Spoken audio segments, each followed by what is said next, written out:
Kyiv और Lviv में रूस ने हमले और तेज कर दिए हैं और रूस के हमले अब लगातार लवीव शहर पर हो रहे हैं।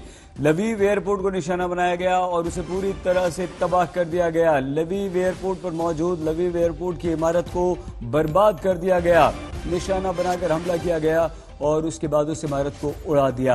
हाँ, हालांकि अभी ये जानकारी नहीं मिल पाई है कि इस इमारत में कुछ लोग थे या नहीं, एयरपोर्ट के कर्मचारी थे या नहीं, लेकिन हाँ, ये सच्चाई है कि रूस हमले तेज कर रहा है, रूस हमले बढ़ा रहा है और रूस ने अब लवीव एयरपोर्ट को निशाना बनाया और उसमें वो कामयाब रहा।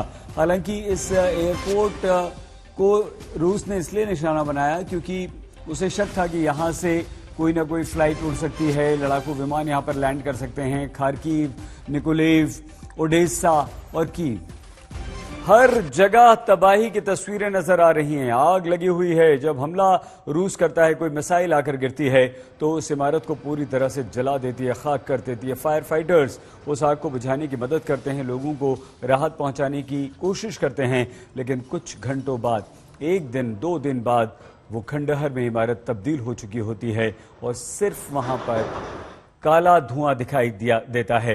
कीव लिए चलते हैं। राजेश पवार हमारे संवाददाता एक बार फिर से हमसे जुड़ चुके हैं।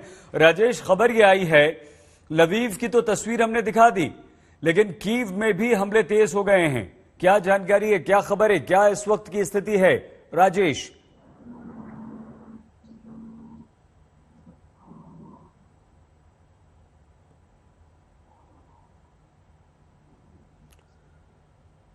राजेश, आप हमें सुन पा रहे हैं? राजेश नहीं, मुझे दोनों आवाजें आ रही है, की आवाज भी आ रही है, हमारी आवाज आ रही है राजेश? यार ऐड भी आ रही है साथ साथ। कोई बात नहीं, हमारी आवाज आ रही है आपको राजेश? हाँ, अभी आवाज आ रही है। ठीक है, I can hear you. Please बताइए अभी इस समय कीव में स्थिति क्या है? देखिए, मैं आपको घुमा के दिखा देता हूँ। मैं अभी एक बहुत बड़े यहाँ पे जो शॉपिंग सेंटर है, मॉल है, उसके आसपास हूँ। यहाँ लोगों की कुछ चहल पहल दिख रही है।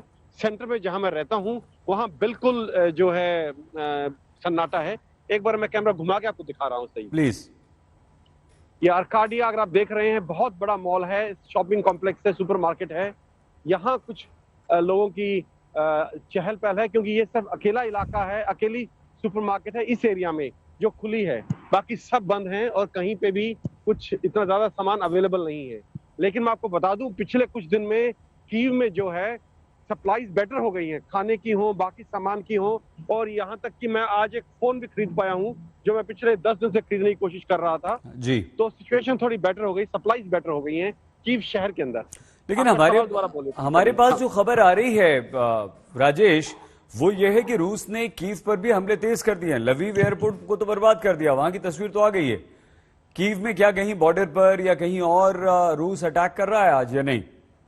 देखिए सईद, जैसा एक इंटेलिजेंस, अमेरिकन इंटेलिजेंस ने खबर दी थी और यूक्रेनियन फौज ने भी बोला था कि रूस का जो रूसी फौज का एमिनिशन यूक्रेन के अंदर जो डिप्लॉयड है ना, खत्म होता जा रहा है। उसमें मुझे कहीं ना कहीं सच्चाई नजर आ रही है क्योंकि जो ऑपरेशन है उनमें काफी ढीलापन आया है, ऑपरेशन काफी कम हो गए हैं। कीव पे पिछले 48 घंटे में कीव शहर प्रॉपर पे किसी भी प्रकार का कोई हवाई हमला, मिसाइल हमला नहीं हुआ है। और इसके उत्तर पूर्व में जहां भीषण लड़ाई चल रही थी पिछले 9 दिन से, उसमें थोड़ी नरमी आई है। और उत्तर पूर्व में जो ब्रोवरी का इलाका था, जहां हमें 3 दिन पहले काफी भीषण लड़ाई देखी थी, पिछले 3 दिन से वहां कोई लड़ाई नहीं हुई है।